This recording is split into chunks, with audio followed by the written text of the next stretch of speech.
I think this year or the last 12 months is a pivotal year. Pivotal in terms of how it changes the next 10 years. If we look back maybe a year or two, or even coming out of COVID, right? The growth that we will project, I think, to be very frank, the next 10 years, it will actually accelerate more because of AI. On the macro level, I think that's something that's probably less spoken of. And I think a lot of macro estimate does not capture it, but we believe it will happen, is the fact that there will be more people that have free time. People will work less because the power of AI will make productivity increase over the next 5 to 10 years. And what will people do with more free time? They will travel.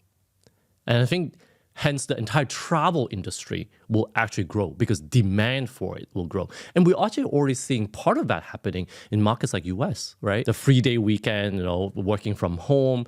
What do people do when some of them who work from home? They're doing the leisure trips. So hence, the travel industry demand is increasing. So that actually has not been baked into, I believe, in our estimate, and in some of the economists' estimate, I believe, in the whole travel industry. I think the second one is more particularly applicable to the business is when you sell unstandardized products, it's actually very difficult, right? So with now AI that you can power what we call the conversational commerce, it actually changes on how people understand unstandardized product and to be able to then buy those unstandardized products. And a lot of the products or services that we actually sell are unstandardized services, right? Like a diving course where you go to Bali, you have 10 or 15 different dive shops. How do you understand that? But when you buy flights, you actually don't really need to understand that much, right? You have a pricing point, you want economy class. That's a filter. Yeah. That I think will have a meaningful uplift, the ability to sell services much more effectively on the digital Especially your platform. kind of services. Right, especially my kind Yeah. of unstandardized services. Basically, it will change the diversity and variety of what you can sell down to from the really, really small, unique experiences. We're going back into the old days when people go and talk to a travel agent and you have this conversation. But it'll be much more powerful because the platform has data about the customer. Do you think that will happen in the next 10 years? Oh, absolutely. I think in the next 3 to 5 years. 5 years.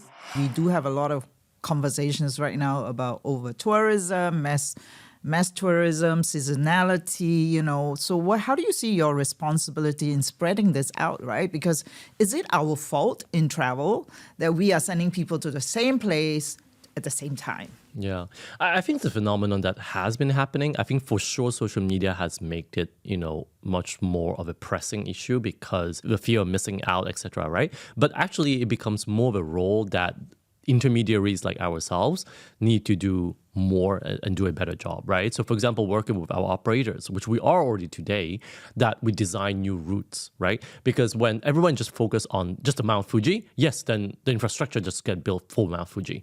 But what is beyond Mount Fuji? And we need to work with the local governments or local tourism boards to build that infrastructure ahead. If there's no bus or tour guides, have the knowledge, then you can't do that. And that's something that we are building now with our merchants and tourism boards. So if I give you an example right now, what we do with a lot of the small town in Japan, we're actually working with the local government and the local tourism board to help them to digitize. Because if the product cannot even reach to the consumer, you cannot expect people to go there. So of course, they will always go to the place that has already been done, everyone knows about, right? But working with them takes time.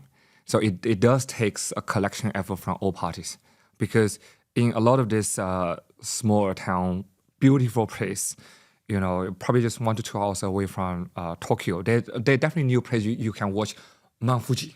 You don't have to go to that place.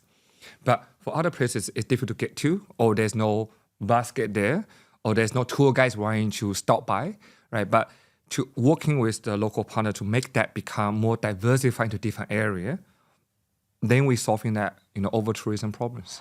So I guess at 10 years old, you've built a strong enough business to be able to do the good things. Yes, I mean that's something that we've been discussing. We want to do good things even in our early days, but when you're nobody, you can't really move resources. And I think today at 10 years old and in the last 1 to 2 years, we're already starting to. And an initiative that I would say we are very proud of is the animal welfare, right? In Thailand, a lot of our activities involve animals, especially elephants, right? I think there are debate about, should elephants be involved or not, right? But at the same time, from an Asian perspective, I think at least what we believe that it's always been part of a community that helped the local people in in their life, right? But how do we make sure that the welfare of the animals are better? So we are creating a special task force that looks at that, working and fund some of these elephant camps to turn them into more of a better welfare for these animals.